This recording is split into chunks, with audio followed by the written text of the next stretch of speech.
безпекові елементи,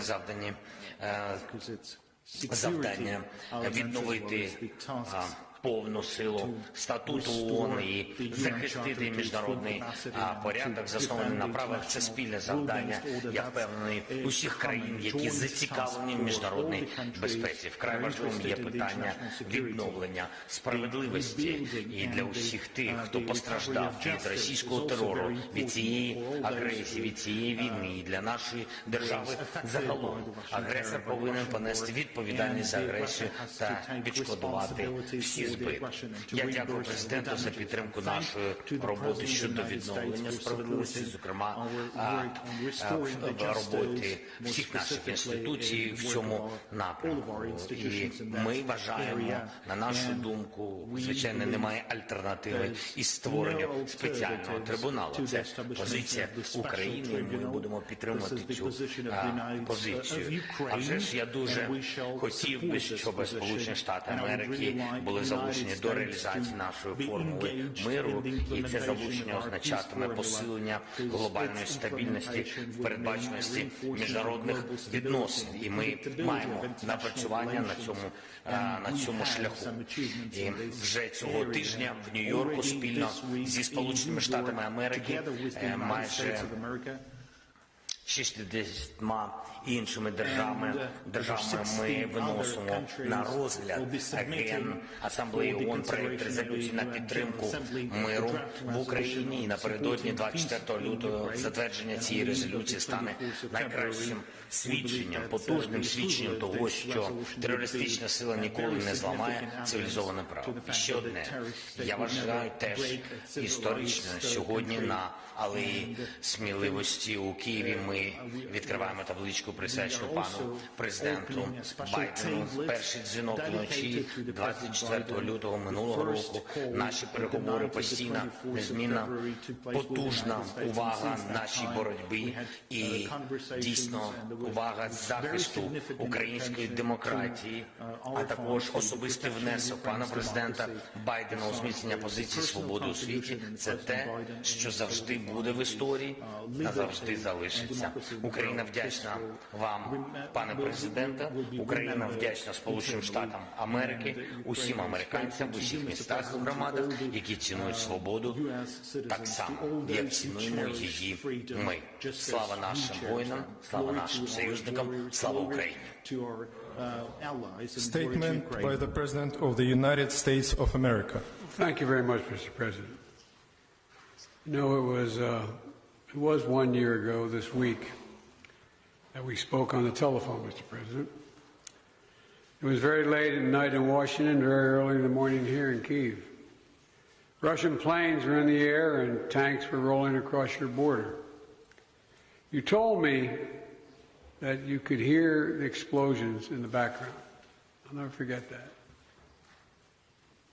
And the world was about to change. I remember it vividly. Because I asked you next, I asked you, what is there, Mr. President? What can I do for you? How can I be of help?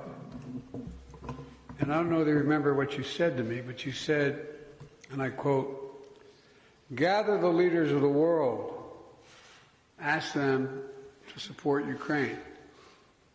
Gather the leaders of the world and ask them to support Ukraine. And you said that you didn't know when we'd be able to speak again. That dark night, 1 year ago, the world was literally at the time bracing for the fall of Kyiv. Seems like a lot longer ago than a year, but think back to that year.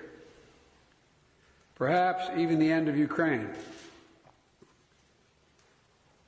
You know, 1 year later, Kyiv stands, and Ukraine stands. Democracy stands. The Americans stand with you, and the world stands with you. Kyiv has captured a part of my heart, I must say. I've come here 6 times as vice president, once as president, and in 2009 as vice president when I first came here. Then back in 2014, I came 3 times in the aftermath of the Revolution of Dignity. And I again came in 2015 to address the RADA about the work of building a strong democracy. And I came in 2017, just before I left office as Vice President. I knew I'd be back, but I wanted to be sure. Even though the election were over, Barack and I were out of office, I decided to make one more trip before the next president was sworn in to Kyiv. So President Zelensky, you deeply honor me here in Kyiv with you today, to meet with your military, your intelligence folks, your diplomatic teams, community leaders who have stepped up and helped their country in their hour of need. It's astounding who stood up. Everybody. Everybody. Women, young children, trying to do something, just trying to do something. Pulling people out of apartments that are being shelled and literally, I think, is war crimes. It's astounding. And the whole world sees it and looks at it. This is the largest land war in Europe in 3/4 of a century. And you're succeeding against all and every expectation except your own. We have every confidence that you're going to continue to prevail. You know, from the moment I first received an intelligence report in the fall, about a year ago, we were focused on determining how do we rally the rest of the world. How do I help you with the promise you asked me to make, to rally the world? Well, how do you succeed? How do you get a world to respond to a prosperous economy, a confident democracy, a secure and independent state? When United Americans of all political backgrounds decided that they would step up. American people know it matters. Unchecked aggression is a threat to all of us. We built a coalition of nations from the Atlantic to the Pacific, NATO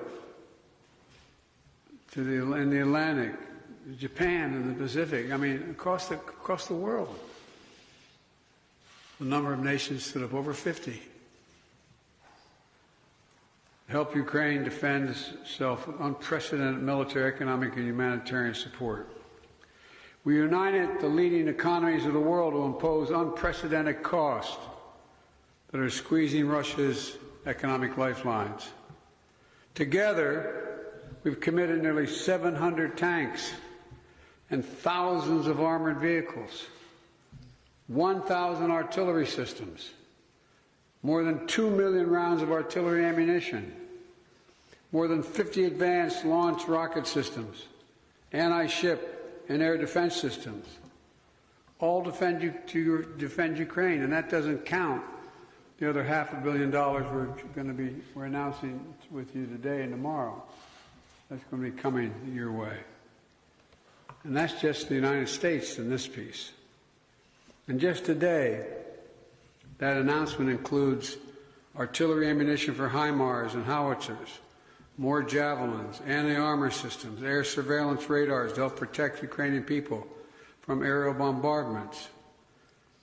Later this week, we will announce additional sanctions against elites and companies that are trying to evade sanctions and backfill Russia's war machine. And thanks to bipartisan support in Congress, this week we're delivering billions in direct budgetary support. Billions in direct budgetary support, which the government can put to use immediately and help provide for basic services of citizens. The cost that Ukraine has had to bear has been extraordinarily high, and the sacrifices have been far too great They've been met, but they've been far too great. We mourn alongside the families of those who've been lost to the brutal and unjust war. We know that there'll be very difficult days and weeks and years ahead. But Russia's aim was to wipe Ukraine off the map. Putin's war of conquest is failing. Russia's military has lost half its territory it once occupied. Young, talented Russians are fleeing by the tens of thousands, not wanting to come back to Russia. Not just fleeing from the military, fleeing from Russia itself, because they see no future in their country. Russia's economy is now a backwater, isolated and struggling. Putin thought Ukraine was weak and the West was divided. As you know, Mr. President, I said to you in the beginning, he's counting on us not sticking together. He was counting on the inability to keep NATO united. He was counting on us not to be able to bring in others on the side of Ukraine. He thought he could outlast us. I don't think he's thinking that right now.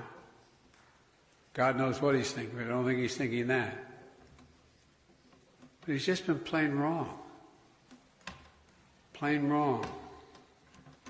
And 1 year later, the evidence is right here in this room. We stand here together. Mr. President, I'm delighted to be able to repay your visit to our country. In Washington, not long ago, you told the Congress, quote, "We have no fear, nor should anyone in the world have it," end of quote. You and all Ukrainians, Mr. President, remind the world every single day what the meaning of the word courage is. From all sectors of your economy, all walks of all life. It's astounding. Astounding. Remind us that freedom is priceless. It's worth fighting for as long as it takes, and that's how long we're going to be with you, Mr. President, for as long as it takes. We'll do it. Thank you.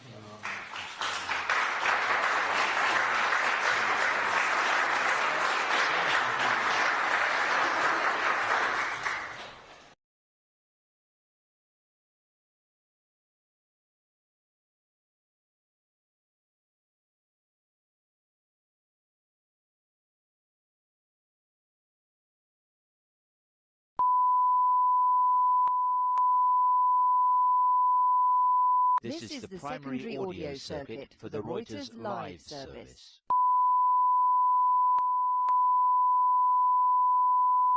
This is the primary audio circuit for the Reuters live service.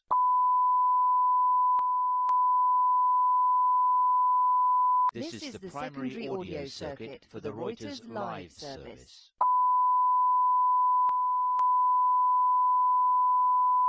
This is the primary audio circuit for the Reuters live service.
handshake? Sure. I got a handshake here too. That is the most important. I agree. No, Jill. Everything that she's doing.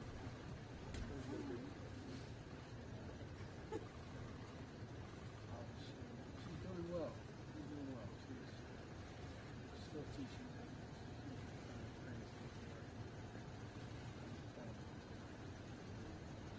Okay? Ready to go in? This is my 8th trip. Everyone more significant.